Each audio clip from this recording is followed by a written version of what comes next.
Hi, this is Rick, and I'm doing a quick tutorial for the card game Gaps Solitaire on my website, gapsolitaire.com. This is the layout of a game of Gaps Solitaire. It's laid out into 4 rows. Each start with a 2 on the left side, and your goal is to build the cards up from 2 to king by suit. Now you can move a card into a gap if the card is one more than the card to the left of the gap and having the same suit, or one less than the card to the right of the gap and having the same suit. So, for instance, with this gap here, there's a 10 of spades to the left, so I could move this jack of spades into the gap.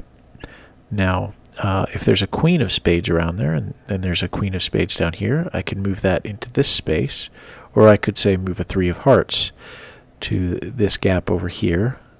This gap down here is probably a better example because there are 2 possible cards that could be moved in. 2 of clubs could be moved here. Now that's very inadvisable because you usually want to start out with the 2s on the left so that you can build forward, or a 10 of clubs could be moved because the card to the left is a 9. So I will move the 10 of clubs in.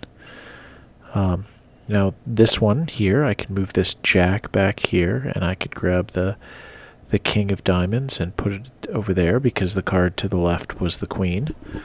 I could move this queen of hearts over here to the left or to the right of this jack of hearts. I could have also moved the 9 of spades in, but I think this is a better move because now I can take this 3 of hearts and move it next to the 2. Now notice how that is highlighted in gold.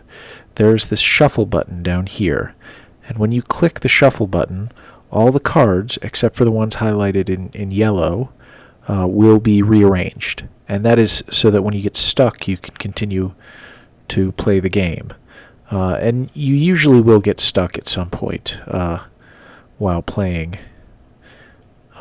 It usually takes at least 1 or 2 shuffles. Now you have 3 shuffles that you could use in any given game.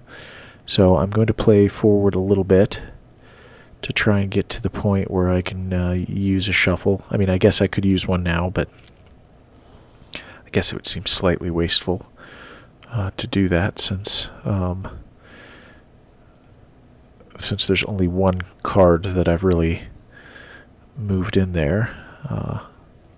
But now there are these 2 3s, as well as the 2s, of course.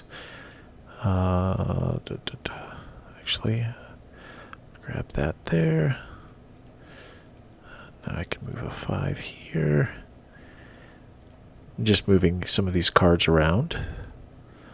That probably isn't the best move. Might make sense to take the 7 of clubs.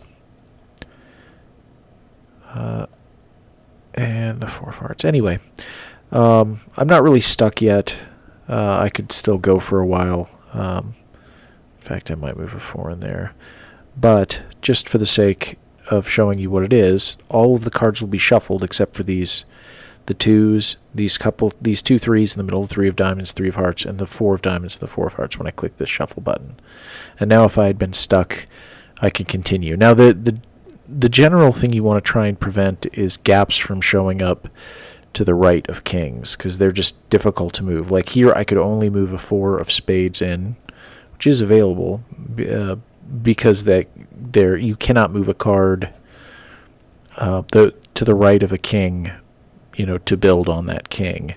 Like you can't build from a king to the right. Because of that, I have another version of this game up here called King's End Gaps. If I scroll up and click that, and I can scroll back down. Now notice I have all the kings over here. This makes the game quite a bit easier, more likely to win with less shuffles because you could build up and down. Now these kings, as long as you leave the kings in the far right, they will not be shuffled.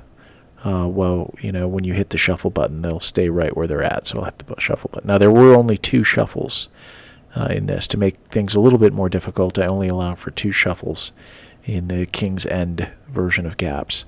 I also have a 2 suit version of Gaps, which is gives you more options for moving cards around. So there are clubs, there are clubs and there are diamonds. So this gives you a lot more options for moving the cards around because, basically for every gap you now have potentially 4 cards that you could move into the gap instead of just 2, which is in a typical game. Now, also to compensate for that, I only allow 2 shuffles instead of 3 in the traditional one. There's also a full screen mode if you want to. Got an undo button. Sometimes the first time you click the undo button, it doesn't seem to actually undo, so you have to hit it like twice sometimes. I don't know why that is. I'm still looking into that bug. But anyway, it's not a huge problem because you just hit it again. Hope you enjoy the game. Thanks.